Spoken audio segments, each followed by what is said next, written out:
When we use set, we'll typically validate whether certain elements are there in set or not. Here are some of the operations that can be performed to validate sets. Checking if an element exists using in operator. Is subset, checking if first set is subset of second set. Is superset, checking if first set is superset of second set. Is disjoint, check if two sets have common elements or not. Now I'm creating a set by name S. If you actually review the set, it will only contain 1, 2, 3, 4, 5, eliminating the duplicates. Now I can say 1 in S to check if a element exists in S or not, or if one exists in S or not. As one exists in S, it is returning true. Similarly, if I say 6 in S, it will return false because 6 is not in S here.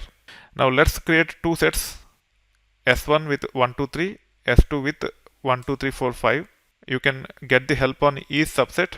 Report whether another set contains this set. So in this case, it will report whether S2 contain S1 if we say S1 dot is subset of S2. It is the case here, that's why it returns true. Now if you look at the help on superset, it says report whether this set contains another set.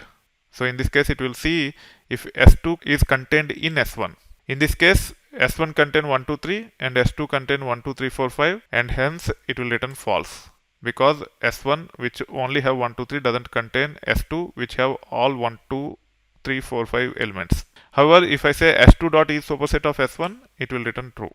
Now let's get the help on is disjoint. It returns true if two sets have a null intersection. So if there are no common elements between two sets, then it will return true, otherwise it returns false. So in this case, I am creating a new set S1 with 4 elements 1, 2, 3, 4, S2 with 5 elements 3, 4, 5, 6, 7.